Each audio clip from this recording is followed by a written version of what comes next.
There is an epidemic that is spreading. 1 in 3 adults and 1 in 6 children are affected by it. This disease not only hurts a person physically, but emotionally too. This disease shortens life and makes what life you have very difficult. But there is a cure for it. Yet, the cure can be a really hard process, and most people don't have the mindset to make it through. This disease is called obesity.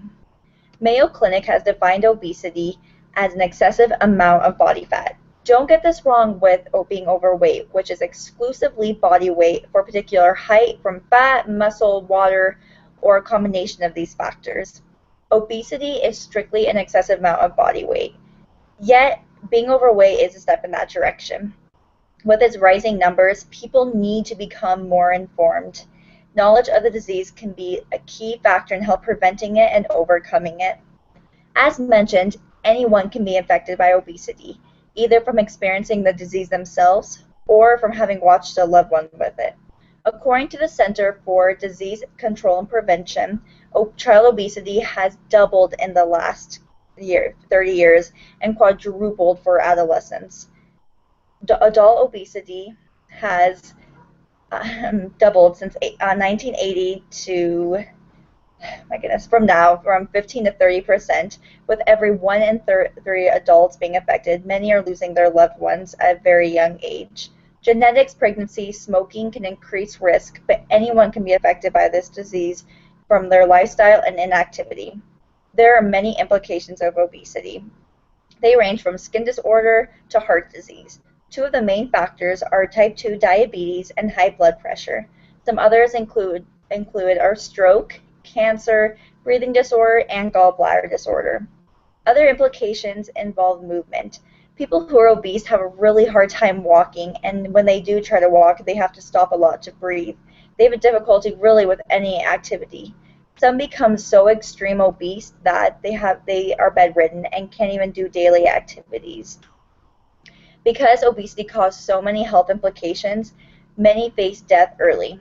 In fact, according to the National Institution of Health, more than 300,000 people die a year due to obesity. So the question is, why? Why is obesity such a factor in today's society?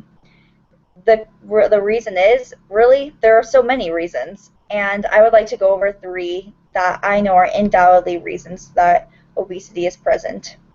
The first is inactivity in daily life.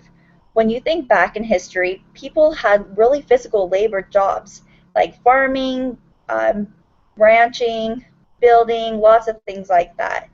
Even more, they didn't have cars, so many walked or rode horses, which still took a lot of work. The majority of jobs today are desk jobs.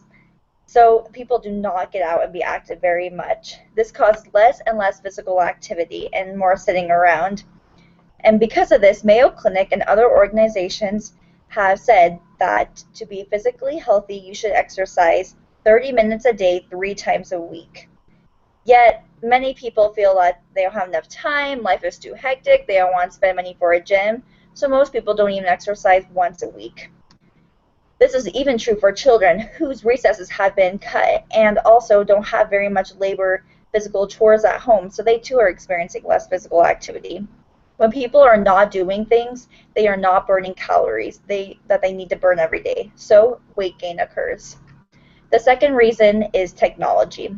We live in a miraculous time in the world. Technology advances have made life so much easier, yet they've kind of made people lazier as well.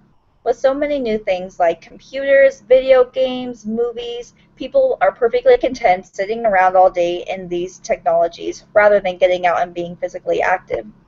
This is especially true for children, who on an average spend 10 hours a week playing video games, according to kidspoint.com. With so much technology and more people are indulging themselves in it and not physical activity, there's no wonder we're having a problem. The third and final reason is diet, and more specifically fast food. Again, if we look in the past, most people used to have home-cooked meals that were not that fattening, but overall very healthy. But today you look around and are surrounded by fast food restaurants. It is quick and cheap and so tempting for Americans.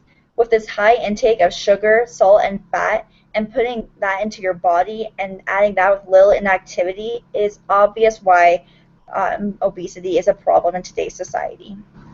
But there is hope in fighting this disease. As long as people are making it a priority to eat healthy and to exercise, there's little to worry about being obese. To those who are obese, there are so many programs and experts willing to help. It is a disease that is worth being informed about and worth fighting for. Thank you.